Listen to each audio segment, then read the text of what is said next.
Continuamos con la jornada y vamos a escuchar ahora a la doctora Sandra Bierzo, que le agradecemos su presencia. La doctora es abogada y doctora de la Universidad de Buenos Aires, del área del Derecho Privado, investigadora y profesora titular de Obligaciones Civiles y Comerciales de la Facultad de Derecho de la Universidad de Buenos Aires, integrante de la Comisión de Bioética del Código Civil y Comercial de la Nación, directora del Instituto de Salud del Colegio de Abogados de San Isidro, integrante del Instituto de Derecho Civil de la Academia Nacional de Derecho y Ciencias Sociales, especializada en litigios de salud, responsabilidad profesional y seguros, y asesora legal de distintas entidades científicas. En esta oportunidad, la doctora Bierzo nos va a hablar de la vulnerabilidad en los bordes de la vida, salud y autonomía en jóvenes y adultos mayores. Doctora, le invitamos.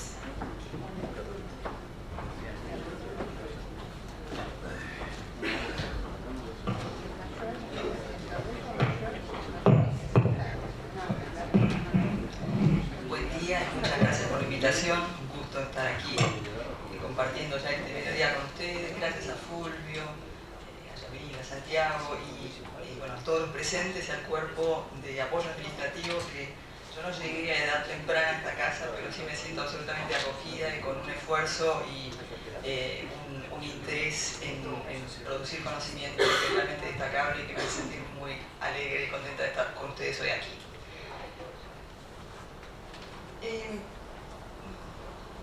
Yo voy a referirme a cuando Fulvio me habló de hablar de vulnerabilidad, sin este concepto tan desarrollado como tal vez un trabajo tan extenso como el que ha hecho inevitablemente me vino a la mente el tema de la salud, con el cual trabajo hace muchos años, y con esta doble vulnerabilidad que implica la salud en este inicio de la vida y en la etapa tal vez avanzada de la existencia. Primeramente, y quiero hacer una aclaración, yo me voy a tener que abstraer en una parte de la crisis que vive hoy nuestro país para hablar de salud y vulnerabilidad y etapas tempranas de vida y últimas etapas de la vida, porque si no necesariamente no voy a poder acudir a saber tal vez logrado a partir de años de estudio, pero realmente estamos en un momento donde algunos y varios de estos principios no se van a aplicar a rajatabla, justamente por este momento difícil que estamos viviendo. Yo creo que el primer punto que tenemos que hacer en una charla como esta es problematizar la idea de salud. Siempre cuando pensamos en este concepto recurrimos a una tradicional definición de la OMS que habla de un estado completo de bienestar físico, mental y social.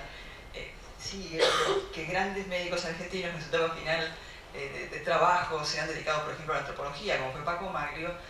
tildan de utópica, retórica y medicalizante. O sea, alcanzar el estado de salud completa es un imposible que no debiera ser tomado como base en el pensamiento acerca de cuál es este derecho al máximo nivel de salud que tenemos en la actualidad. Y es interesante también en qué tipo de definiciones se está trabajando hoy en día. Un concepto social, solidario y responsable de vivir la salud. Esto yo lo dejo por si les viene bien, porque me toman algunas fotos. El concepto que de hecho desde sectores que de algún modo representan a lo que se llama todavía, entre comillas, países del tercer mundo y a los pueblos, digamos, en los cuales aparecen mayores inequidades, pero también desde otras realidades en materia de salud se están trabajando. La salud como un asunto social, económico y político, y esta atención especial a lo que se llama, valga la redundancia, atención primaria a la salud, que no es justamente la cura, no es ese momento espectacular que los humanos tenemos en cuenta, la intervención del cirujano, la telemedicina, etcétera, sino ese momento primario, absolutamente necesario si uno quiere un sistema de salud sólido, equitativo y fundamentalmente que atienda a todos los sectores en la prestación de servicios. Y ese concepto que aparece, lo que mostré recién, es la Declaración de Bangladesh, justamente que toma esta idea de salud con sentido social en un reclamo de los pueblos más favorecidos del mundo, aparece también en las definiciones sobre salud que se tiene en los países más desarrollados y tal vez con sistemas de salud más equitativos y protegidos como los países nórdicos. El año pasado yo tuve la oportunidad de participar de esta conferencia de Derecho a la Salud de los países nórdicos en la Universidad de Laponia, y una de las cosas que me llamó la atención, más allá de este concepto social de salud, es que esta idea de nosotros tan presente tenemos, inclusive en la mayoría de fallos sobre amparos y medidas autosatisfactivas relativas a la provisión de servicios de salud, esa idea de derecho al acceso del máximo nivel de salud, que a mi criterio ya hoy en día se utiliza como una muletilla que excede todo límite y causa realmente un perjuicio social, va en segundo lugar después de esta consideración de la igualdad de acceso. O sea, los países que tal vez tienen un tipo de salud al cual desde alguna mirada nosotros aspiramos, la idea que tienen presente los problemas actuales, más allá de estos que aquí se describen, enfermedades no transmisibles, diabetes, alta presión, etc., envejecimiento de la población, la brecha entre los derechos humanos fundamentales y la igualdad en el servicio, la afectación que la conservación de los derechos humanos puede tener sobre lo que denominan el estado de bienestar, y esta equidad que se intenta lograr, y estas historias que todos escuchamos de personas que intentan acceder al servicio de salud en Noruega, en Finlandia, etc. ¿Y qué problemática tienen? El tiempo de espera. Un tiempo de espera que se justifica en términos de una asignación muy igualitaria o bastante igualitaria para lo que es humanamente posible de los servicios de salud. Como ya decía Úrsula, este tema de la situación de vulnerabilidad que implica la salud, que está atada de algún modo a los cuerpos. Esto va a tratar esta charla, que también está descrita en esta especie de vals de Mario Benedetti, donde justamente este envejecimiento, esta imposibilidad de manifestarse en la primera infancia de una manera plena el cuerpo, condiciona esta fragilidad que tenemos los humanos y en la cual versa esta presentación. Hablamos también de grupos vulnerables, tal vez desde esta mirada particularizada o particular de la idea de vulnerabilidad, y asociamos en una definición que ha dado el Consejo Nacional de Bioética hace no muchos años a sectores de la población que por identidad o condición, ahora hablaremos de condición, justamente tienen alguna forma sesgada de la atención y satisfacción de las necesidades específicas. Y para empezar a hablar de los más jóvenes, me llamó la atención esta imagen de un pintor japonés contemporáneo, fallecido hace poco tiempo, pero que nos habla un poco de este abandono, de esta sociedad de consumo, este abrigo que nos vienen dando los objetos cuando pensamos en la vulnerabilidad en los más jóvenes. Y de esto vamos a estar hablando en términos de realidad más allá del enfoque jurídico que podemos bien dar a través de las convenciones internacionales e incluso del tratamiento que a los niños, niñas, adolescentes y niñas, como bien dijo Fulvio, sugirió, tenemos en el cuerpo, el marco normativo aplicable. También en esta convención se habla de este derecho del niño al disfrute o del acceso al disfrute del más alto nivel posible de salud. Nuevamente esta idea de atención primaria preventiva. Y en las normas locales que adoptan esta convención de tanta trascendencia, estos dos conceptos rectores, el interés superior del niño, no entendido como lo que el niño quiere, también se ha hablado recientemente sobre eso, sino en este concepto, si se quiere, proveniente desde una concepción del interés público, de qué es aquello que es más protectorio de ese interés. Y el derecho a la salud, que, insisto, venimos utilizando en esta forma de plasmar que tenemos en nuestro medio, de plasmar ese derecho a la salud, que es por vía de intervenciones judiciales, esta aplicación tal vez sin límites de lo que puede ser un concepto ideal de derecho de salud, pero bueno, consagrado y tal vez basado en estas normas también prescritas en el contexto de la Ley 26061. Yo voy a tomar algún par de ejemplos también por razones de tiempo sobre cómo se manifiestan las tensiones que se dan en la atención de la vulnerabilidad de estos dos grupos que son objeto de esta presentación. Y uno es el tema del ejercicio de la autonomía y las decisiones autónomas en salud de acuerdo al Código Civil Comercial de la Nación y otras normas aplicables en el caso de las personas más jóvenes. Con esta aplicación que se hace del artículo 26, con las presunciones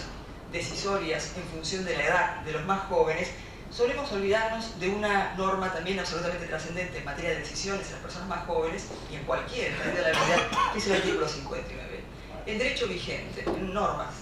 que nada más y nada menos hacen al Código Civil y Comercial de la Nación, nos dice que en principio las decisiones en materia de salud se toman en función de la competencia o aptitud. Es decir, que interesa la autonomía, el desarrollo intelectual y las posibilidades de decidir un niño de 12 años, sí, en función del artículo 51 del Código Civil y Comercial. Y puede suceder que un niño a los 14 o 16 no tenga tal autonomía decisoria, sí, porque hay un criterio también caso a caso que prevé la ley en este artículo 59 que citamos. Esta autonomía en salud, que se identifica mucho con el concepto de consentimiento informado, entendido como declaración de una persona que decide aceptar o rechazar un tratamiento, luego de recibir suficiente información al respecto,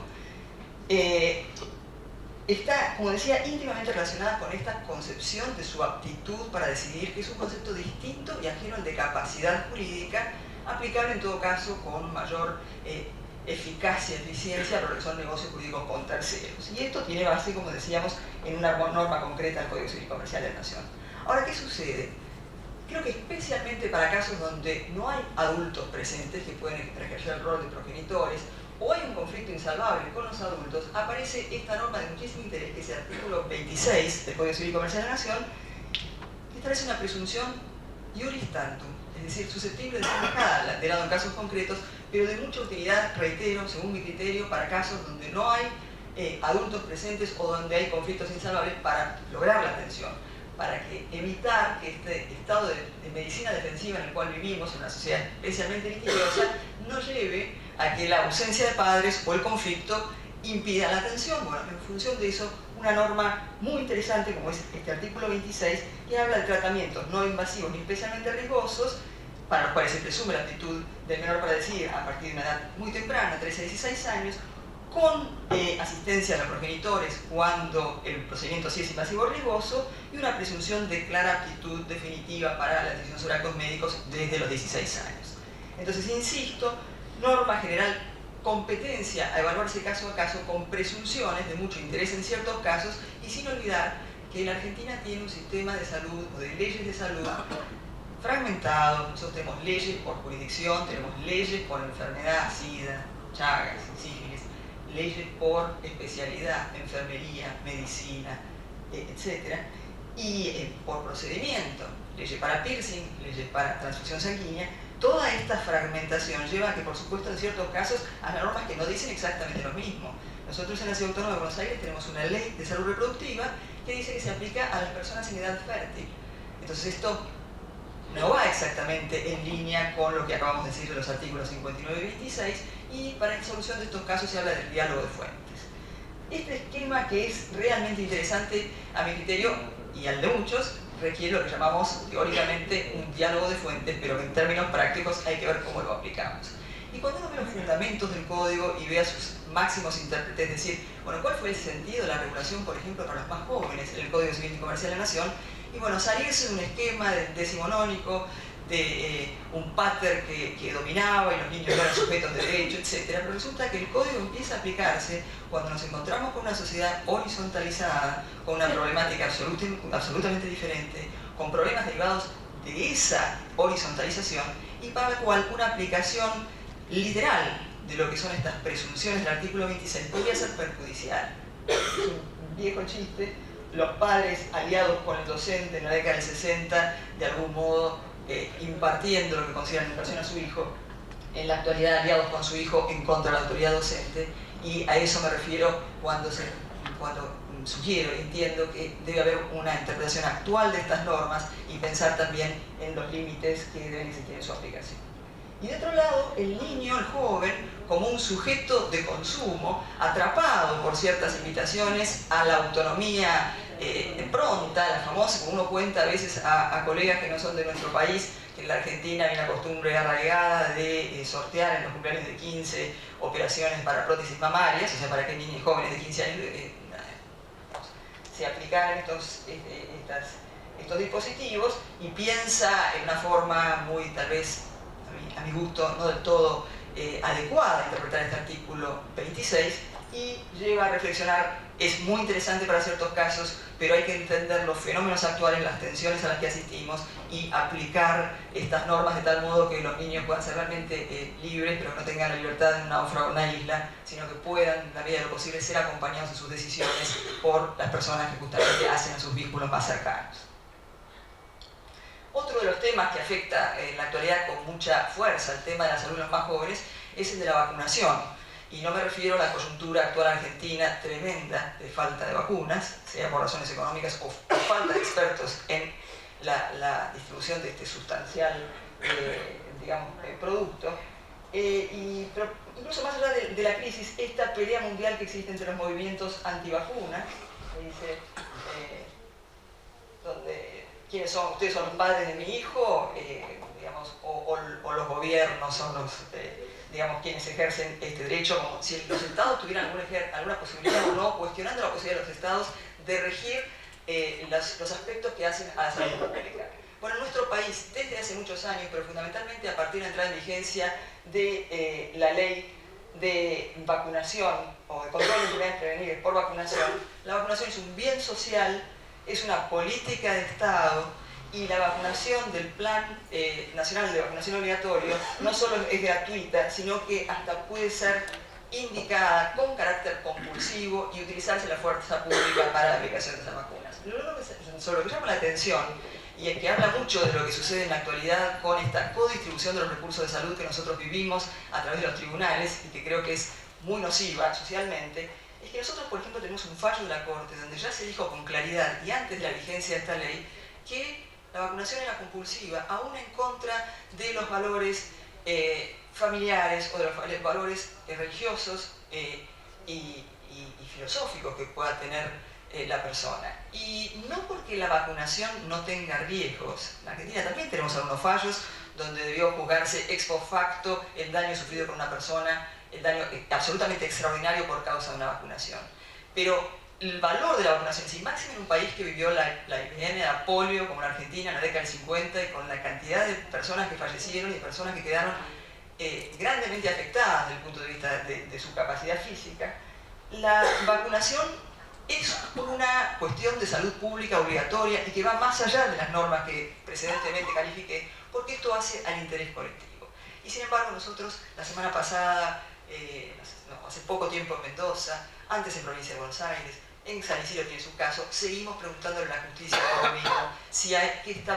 debe priorizarse, si el interés o la decisión o la mirada al mundo particular del niño o de la familia que quiere ser vacunado o bien el interés público. Y es claro en la ley y absolutamente claro también en la jurisprudencia que esta es una cuestión de interés público. También, y para cerrar el capítulo más jóvenes, así con algún par de ejemplos, la cuestión de las directivas médicas anticipadas. Hemos discutido y nos hemos colocado en posiciones distintas, por ejemplo, de un lado la doctora Ciruzzi y el doctor Caramelo, cuestionando esta norma que habla de necesidad de plena capacidad para otorgar una directiva anticipada, en el fundamento de estos autores, y desde mi óptica, por ejemplo, la razonabilidad de exigir la plena capacidad en estos casos. ¿Por qué? Aunque yo misma pienso que las directivas anticipadas son una forma de consentimiento informado, lo cierto es que en la Argentina este concepto lo aplicamos básicamente a dos circunstancias: los cuidados del fin de la vida en el caso de enfermedades que llamamos terminales, y las decisiones sobre negativas a tratamiento, fundamentalmente en el caso de negativas a transfusiones sanguíneas, por ejemplo, de los testigos de Jehová. Y resulta que si pensamos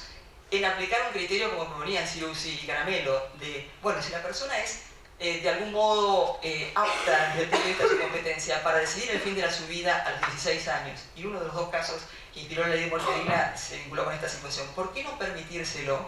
Y mi respuesta personal, que pueden no compartir exactamente, es ¿por qué no? Porque las leyes son generales y porque la adolescencia es una edad, un momento de la vida donde el impulso de muerte es grande y porque hay influencia de los medios, y por eso la regla debe ser que para este tipo de decisiones aplicables a estos casos debe haber un límite que es la mayoría de edad. Por supuesto que para casos especiales podrá recurrirse a la justicia y tomarse otro tipo de decisión. Una especie de síntesis, entonces, ¿cuál sería el régimen, si algo uno pudiera decir, en materia de autonomía, aptitud para decisiones sobre la propia salud de las personas más jóvenes? Una autonomía regida por la competencia, salvo excepciones, como la del artículo 60 en materia de directivas anticipadas, con presunciones generales muy útiles para estos casos de falta de presencia de adultos que acompañen adecuadamente, y con un límite que es el orden público. Esto en el ámbito de las decisiones sobre la salud, distinto al ámbito de las decisiones de los más jóvenes con respecto a sus bienes, para los cuales rige en principio la capacidad jurídica. Y casos dudosos, esta idea que para mí es un norte o un núcleo de delirante, si lo veo desde el punto de vista más psicológico, la idea de que debe intentarse la solución de casos dudosos, que los hay y muchos, más que en base a los criterios que fija la doctrina jurídica, que han sido muy interesantes, un trabajo señero de las doctoras Kemelmacher, Herrera, Lam y Fernández, que creo que va a estar hoy, diciendo, bueno, en estos casos se decide el joven, en estos casos no, un cuadrito que había sido muy orientador, y habíamos peleado un poco desde el respeto, obviamente, que nos tenemos, porque pienso que esa doctrina debe venir desde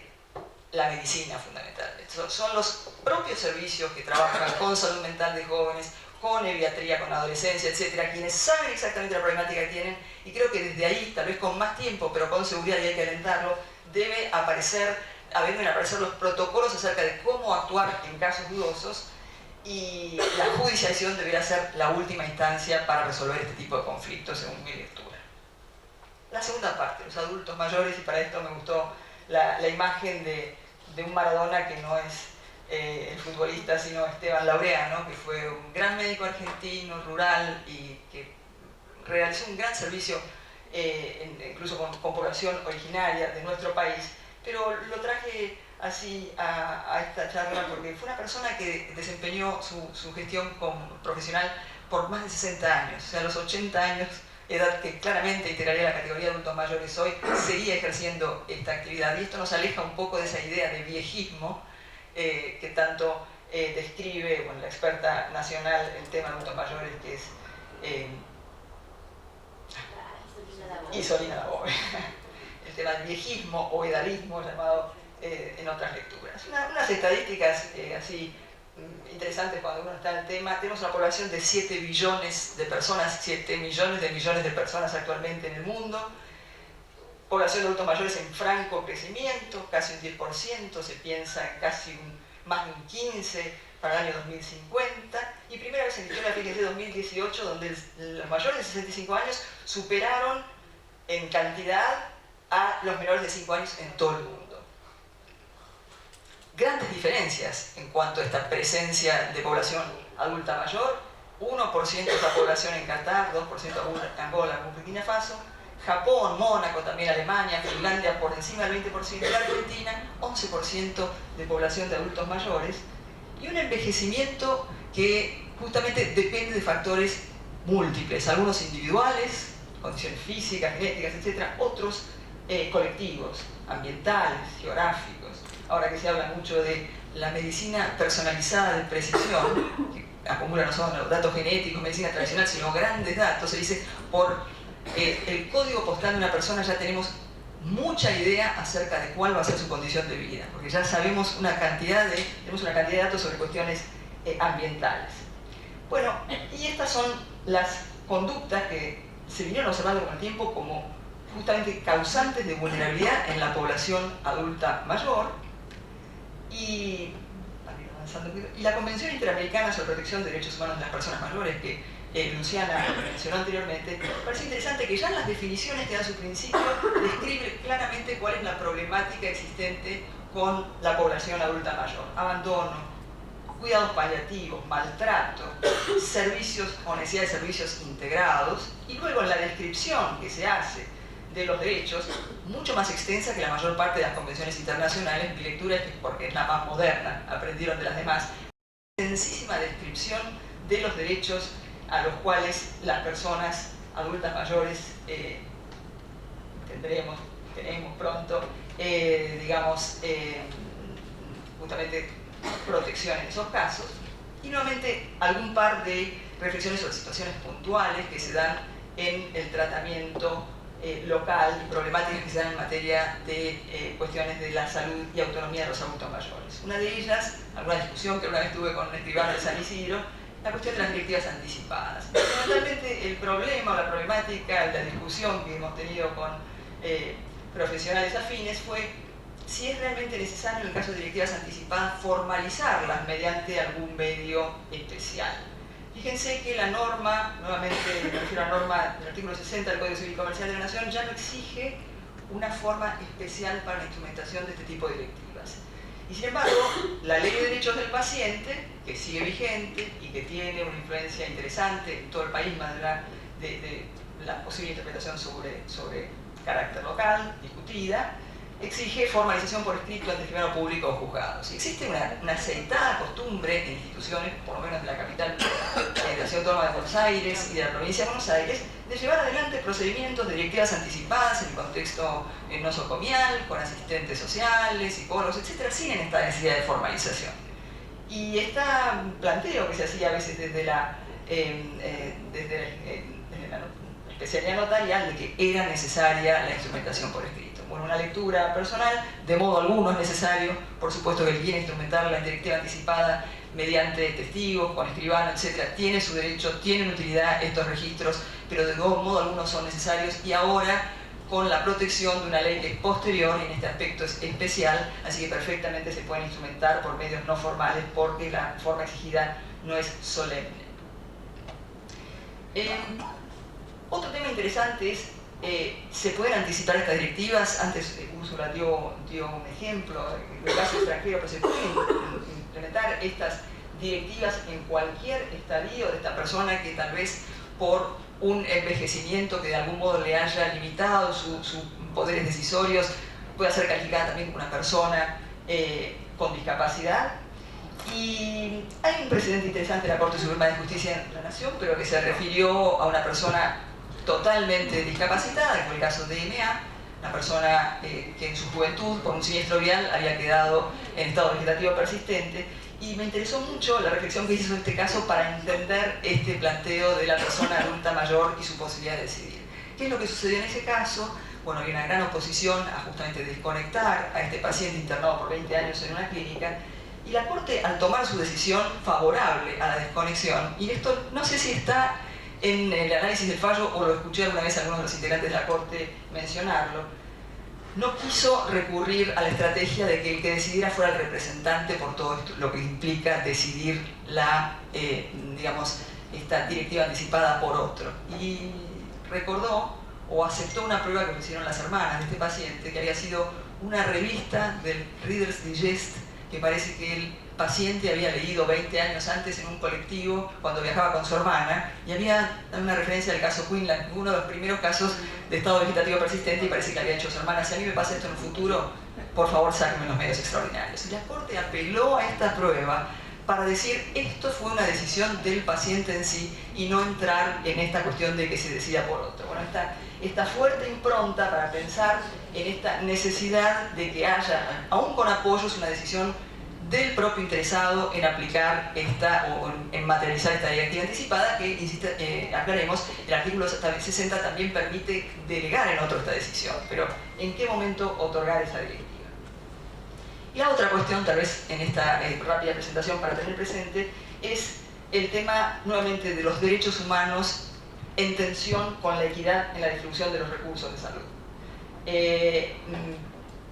Muchas veces y reiteradamente vemos en los fallos de jurisprudencia usar, y en las presentaciones, esta, insisto, muletilla de derecho al acceso al nivel máximo de salud, y creo que hay que llamar también a otro tipo de, digamos, de normas potentes que nos muestran otro aspecto de la implementación de los derechos humanos en esta materia, que es hecho del artículo 240, perdón, la interpretación del artículo 14 del Pacto Internacional de Derechos Económicos, Sociales y Políticos, cuando se dice que una asignación inadecuada de recursos para la salud o de salud es discriminatoria, y llama a entender justamente los recursos de salud centrados en cuestiones más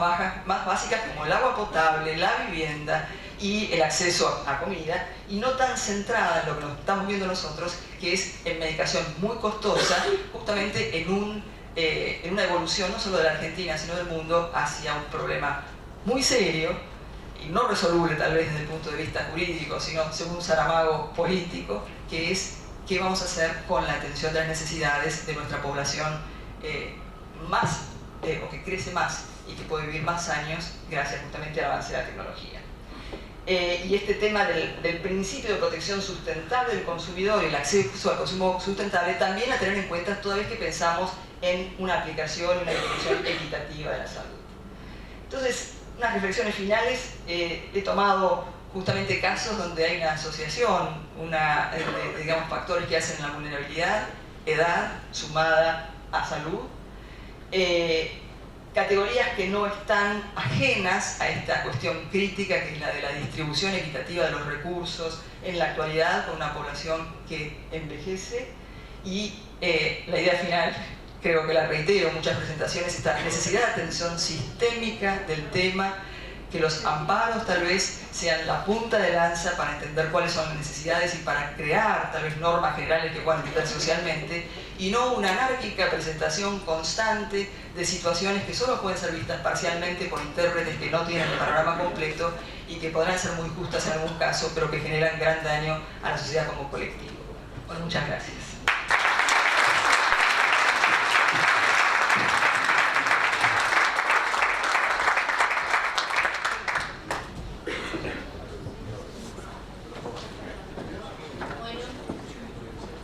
Agradecemos mucho, doctora, por su exposición. Abrimos el espacio muy breve para el debate porque estamos más excedidos con el tiempo, ¿sí? Así que si alguien tiene alguna pregunta.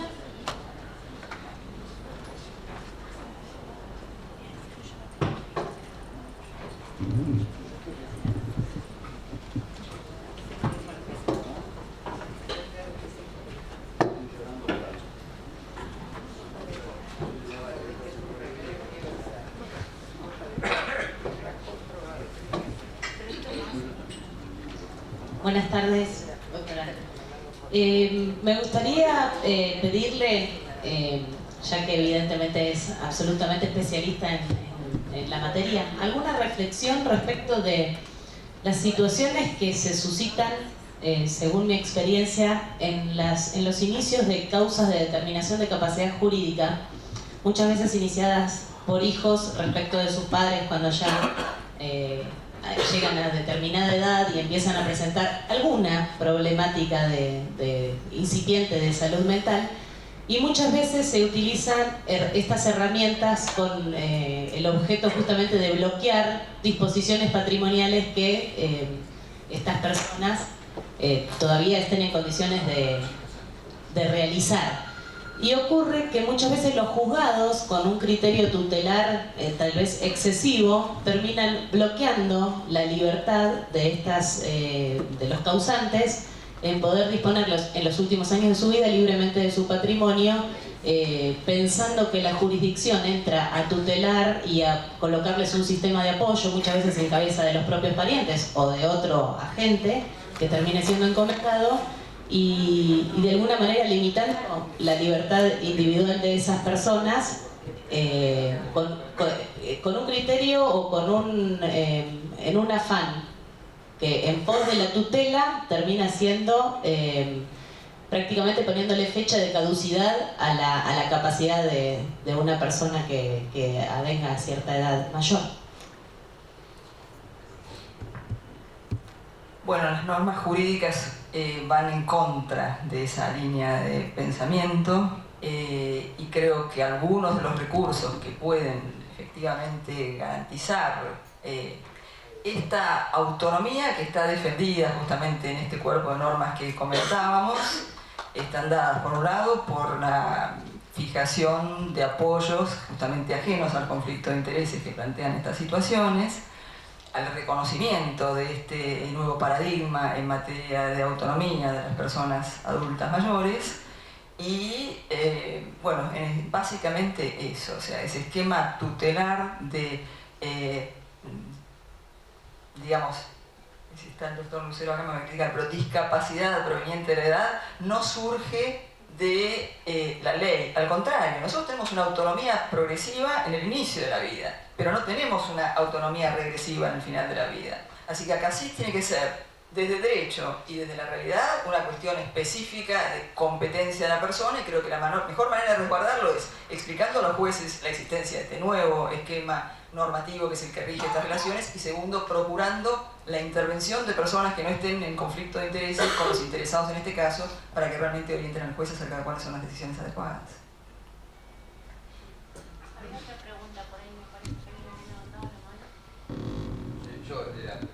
Pero ¿cómo quedó el tema expuesto? Cuando hablabas de la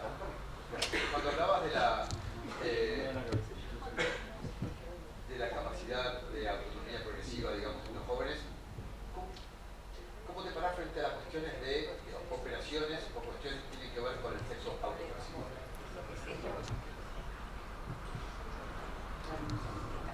¿Lo escuchó? Perfectamente, pero como lo voy a decir, como decía antes Úrsula, me van a venir muchos con...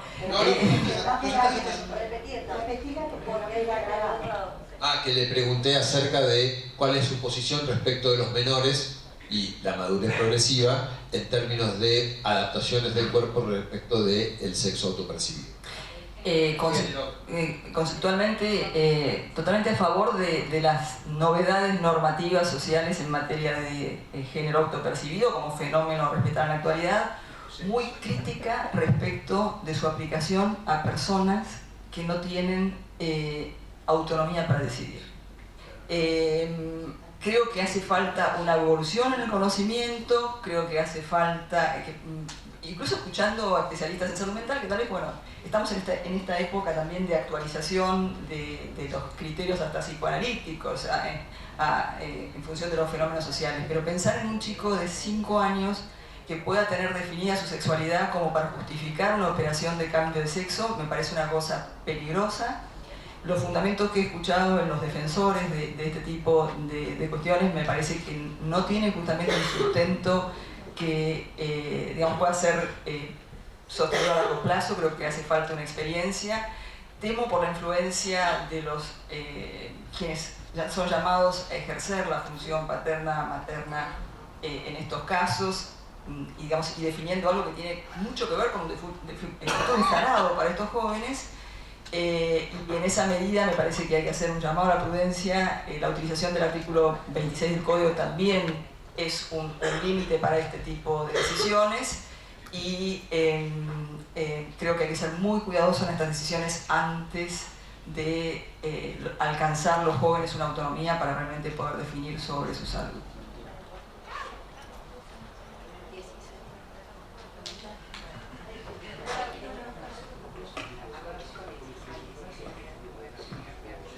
Respecto de lo que vos decías de autonomía, que tiene que ver un poquitito con las preguntas que venían hasta aquí, pero sobre todo con ese segmento confuso que tenemos desde los 13 hasta los 16 y de ahí los 16 a los 18, y la fragmentación que vos detallaste muy bien.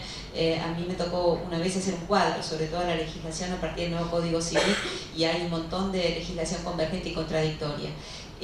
Lo que yo te pregunto es, sobre la base de lo que estábamos discutiendo hoy, del concepto de vulnerabilidad, y esta idea del mito que ya se ha planteado en mucha literatura, entre ellos hay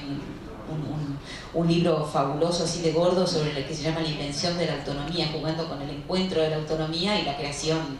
de la nada, y esta crítica que hay a la autonomía liberal. No sé si viste el último libro de Mari Belov sobre el derecho de la infancia, ya llegaba a segunda edición, en donde ella habla de un paternalismo justificado. ¿Vos cómo ves esta cuestión de vos ves en adultos, shared decision making process, es decir, el proceso de decisión acompañado en cuestiones médicas, y cómo se aplica eso en la infancia y especialmente en la adolescencia, cuando hay contextos